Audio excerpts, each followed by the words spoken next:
Divinely guided messages for healing of the mind, the body, and the soul. Welcome. Follow the path of your soul. Follow the path of your soul. What does that even mean? Why, we're created. We come here to planet Earth. We are created. We bumping out here on planet Earth somewhere. And then we get trained. We get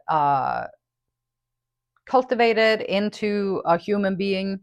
We are being trained in the matters of the culture that we come up with.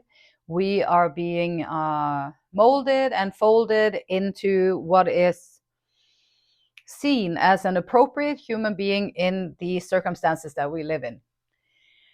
And so, let's say that would be the cultural, the social, cultural becoming.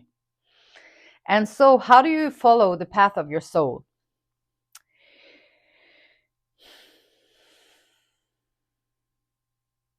So many voices on the sidelines all throughout our lives are going to tell us what we should do, what we should act like, who we should be, what we should say, how we should dress, how we should speak, who we should be with, where we should live, what we should do, all that stuff. And so our attention is like, here you are, human being, and your attention is being pulled over there. Oh, maybe I should do that. And now you start thinking about it. Maybe I should do that. They said that. So maybe this is over there. Okay. So this is what I'm supposed to look like. Maybe these clothes are wrong. I should be wearing something different because that's what they tell me that I should do. Maybe I'm wrong. Or like over there. And they're like, this person would be great for you. I don't really like that person. I can't really handle that person. But maybe they're right. Maybe I should be with that person. Or they seem so certain. Other people outside seem so certain. But it's easier to be certain on behalf of someone else than to be certain about ourselves. So we should always, always question the advice and the directions and directives that we are surrounded by. But they don't teach you that in school, to question all of that. They teach you to take it in and become it. And so following the path of your soul, now you're going to be more listening on the inside and following the guidelines from the inside, not so much from the outside. It comes from within yourself. And as a child, we have this childlike wonder. We have the easy access to our emotions. We have natural response to things that happen around us. We have like immediate curiosity, not just like, oh, it's polite if I be interested in when they talk about that. If I'm interested in what they're saying, it's a good thing, then they will approve of me. A child wouldn't think that. A child would just ignore whatever they don't care about, and they would go to do what they care about and to listen to what they care about. And so following the path of your soul kind of looks like that a little bit. And sometimes it might be uncomfortable because you have to snip some things off. It's not everything that you want to have in your life. It's not everything that you want to be surrounded by. It's not all the voices that you want to have in your life. And you can tune it out a little bit so that you can find some space around you where you can actually feel yourself. If you're going to follow the path of your soul, you have to be able to feel yourself. How do you feel? Like your mind, your body, your soul. And so your body, how does it feel? Check in with it every so often. Like on your soul's path, they say it's better to be a gardener in a war. No, it's better to be a warrior in a garden. It's better to be a warrior in a garden than a gardener in a war, because you're more equipped. Like you can be strong and tend to the little things in your life and tend to everything. But being strong is like being also prepared to take up the fight if you have to, or you are prepared so that if you need to stand up for yourself, if something unexpected is coming along, you have the strength to do it. And so taking care of our body is like, in our society, it's absolutely like on the low end of priorities. Like, don't take care of your body, just sit there and eat and get diabetes, be on medicines for the rest of your life and be tied to the couch for the rest of your life, unless of course if you do whatever. So the life is so limited. So how can you free yourself and how can you strengthen your body so that you can be, when you follow the path of your soul, you're going to need your strength.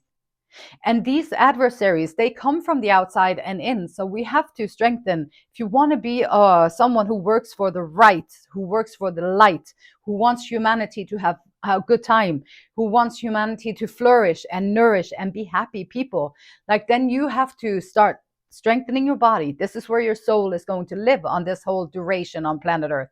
Your mind, are you even capable of quieting the mind every so often?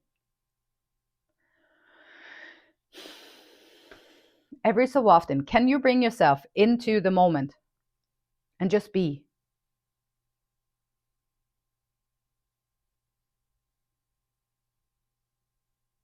It's very peaceful there. There's hardly ever any problems there, very rarely. And it's a very good place to practice to be able to get into, because in the murmur of the mind, which we all live in, kind of a big murmur in our head, like always constantly thoughts going, complimenting on everything, commenting on everything, judging everything, talking to ourselves in the head all the time. And so it's a very busy place to be. And sometimes even other people's voices are in there also dictating what we should do, what we shouldn't do. This might be your mom, your dad, someone else that lured their way into your mind somehow. And so how can we find the way to quiet it? If you're going to follow the soul's path, you have to find a way to quiet the mind. It's essential. Strengthen the body, quiet the mind, and start to notice how you feel on the inside. Start to notice and allow yourself to feel the things that you feel. Sometimes we want to block it because maybe you don't feel so good in company with those people. And if you were to be honest with yourself, you might have to remove yourself from the situation.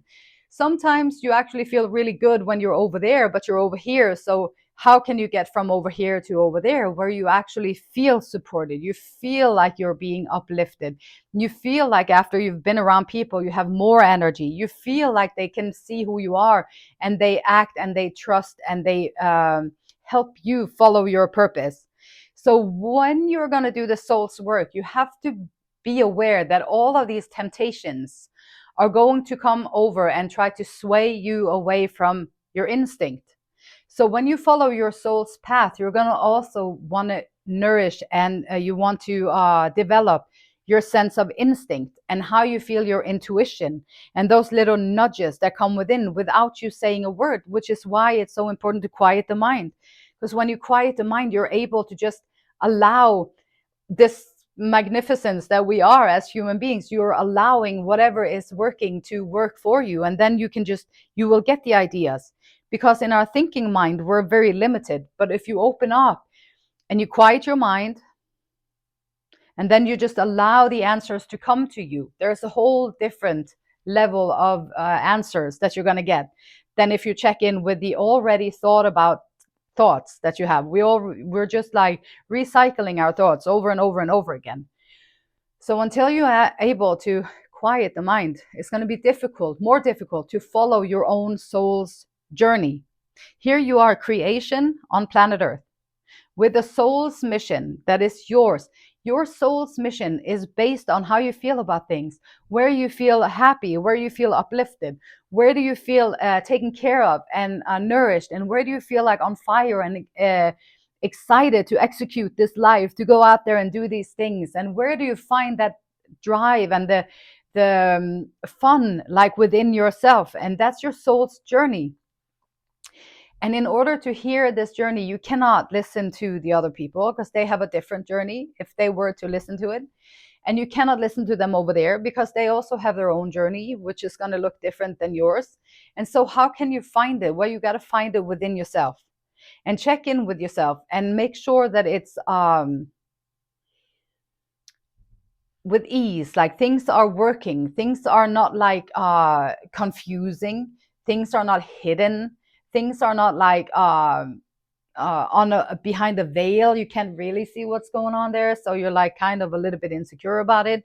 No, it's going to come to you in certainty. You're going to feel certain about it and you're going to feel good about it. And once you start walking this path and you listen to your instinct, so that you can use your mind to plan out these things. Like, how am I going to get from here to there? okay, then maybe I have to get in the car, maybe I need to go somewhere, maybe I have to do, like, there are steps that you have to take, and so you put it all together. How are you going to get over there? And then you use your mind for that. And once you have laid out the plan, you can quiet the mind, and now you can be present with your instincts and present within yourself. So then when you do this thing that you have already planned it out, you do it, and then you follow your instinct. You follow how you feel along the way. You pay attention to what it does to you along the way. If when going this way, suddenly it starts to tighten up, and everything tightens up, and it's like kind of, it can be a warning sign. So maybe, okay, maybe someone told you this would be a great idea because they had different intentions for your life than you did. And so you were like, well, it makes a lot of sense what they're saying. So it's probably true. And they're older than me, or they probably know better. They seem to have it all together, and I'm kind of insecure. So maybe they know better. And then you start going in the direction that they told you to do, and everything starts tightening up. And it might be just the divine saying that this is not your soul's path. You are going in the wrong direction. Like, and if you pay attention to it, you're going to be able to stop, and you're going to be able to go back, and then you're going to be able to say, you know what, I think I changed my mind, so I'm going to go in a different direction than that. I do appreciate your input. I appreciate all your well-being thoughts, whatever, your uplifting, your support. You can be very kind and decline at the same time, and then you can reel yourself back. And this is where it's difficult. You have to trust yourself, because sometimes there can be 10 people over there that says that this would be great for you. It would be great for you. If you come over here, we're going to give you all of that. If you come over here, you're going to get all the fame. If you come over here, we're going to make you so popular. If you come over here, everybody's going to love you. Come over here, we're going to do this for you. And then you'd be like, well, that sounds great. That's probably a lot of fun. So you start going there, and then it starts to just, and it's the divine saying, this is not your path. And then you have to overcome sometimes the ego. Oh, really? Wow. Okay. So then you reel yourself back in. You trust your instincts, and you make sure that you trust it, because you have to make sure that you're not walking into a fantasy land, or that you just made up something in your head. And now I think this is my path, and this is probably it. So I'm going to go over there. It's like, it fits perfectly with my fantasy plan. And so there you go. And you got to make sure that it's realistic what you're doing, and that it is on the page that you want to be on. Because otherwise you lose yourself along the way, and you don't have to, like, in your soul's path, it might just be to be the best caretaker in the family, like the best caretaker the block has ever seen. Like, that might be your purpose, and that might be like you're teaching all these kids and teaching all these people along the way to you're teaching them things. So you're being placed in environments where you can add to the people around you, and where you are going to feel nourished, and you're going to feel like you can give. And so following our own soul's path is going to take you to where it's perfect for you, which is going to be different for me. It's going to be different for them over there and them over there. But people are going to, and especially if you walk in faith and you have this inner light, you can rest assured that people are going to try to come at you. They're going to try to lower your self-esteem. They're going to try to belittle you, like, subtly, just so that you may be a little bit insecure. Because when you feel more insecure, you are easier to guide into our direction. So now they really want you over there, but you're on your soul's journey. So you stay put. You stay put, and you just practice being okay with not having to do this. It's not mandatory. Like, we are here on planet Earth, and you follow your instincts. You're a creation on this planet. Make sure you have the audacity to say no to the group thinking, or to everybody has to be in the same boat over here, so we all have to say the exact same things. Only say it if it's true to who you are.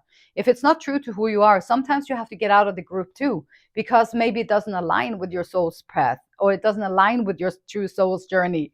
And so following the path of your soul, it's kind of our job here on this planet. It's like, yeah, you get born, and we all get lashed up and built up with all these layers of what we are not. And then, so our job here, following the soul's path, is like taking off the layers of the things that we are not. And once you do that, you're going to find the core of who you truly are, like strength in body. You're going to want to be strong in body, because your body is where you live. And your body is where you carry yourself from A to B throughout this whole duration on planet Earth. And so your mind, you're going to want to learn how to quiet it. In stillness is where you're going to find the answers. Stillness is when people come at you with hidden agendas, or people come at you with manipulation, or people come at you with belittlement, or they come at you with all kinds of things. If you don't engage with it and you stay in your stillness, you don't allow it in, it won't affect you. Like it's like they're throwing something at a protection shield that you cannot penetrate, because you know who you are, and you know that stillness, like if you're in stillness and people communicate with true intentions, and they come in with clear intentions, they don't hide anything, they're not trying to get one over on you, they're not trying to take something from you, they're not trying to break you down a little bit so they can feel better, they're not trying to do any of that stuff that people often do, then they will come in and speak to you, and then you can speak in the stillness. Otherwise, just keep the stillness as a shield around you, because once you quiet the mind, that's where they want to get into your mind, so that you start thinking about things, you start stressing yourself out, you start questioning this soul's path. That's the adversary. That's like the devil's job. Like God's job is to kind of get you into alignment with who you truly are, so that you can walk your path here on this planet. And the devil's job is like to sway you from it. Come over here, come over here, come over here, check this out, check this out, check this out. Oh wow, I had all these plans, but I never got to it because I got distracted the whole time. So when you stay on your soul's path, you are doing the divinely aligned assignment that you have here on planet Earth as a human being. You're actually doing the thing that will heighten the vibration on this planet. You're doing work that will inflict on people that you don't even know them, and you are doing work that will carry with it a higher vibration into every single place that you walk into in your life. So being on this soul's journey is not a selfish thing to do. It's a necessity, and it's something that we all should be doing, no matter what the life situations that you have around you. You are this person with these life situations that you have created, that you're a part of. So how can you strengthen this person, mind, body, and soul, so that you can stay your course on your soul's path throughout this life and follow the path of your soul? And the beautiful light in me, it honors, it loves, and it respects the same beautiful light in you. And until next time, namaste.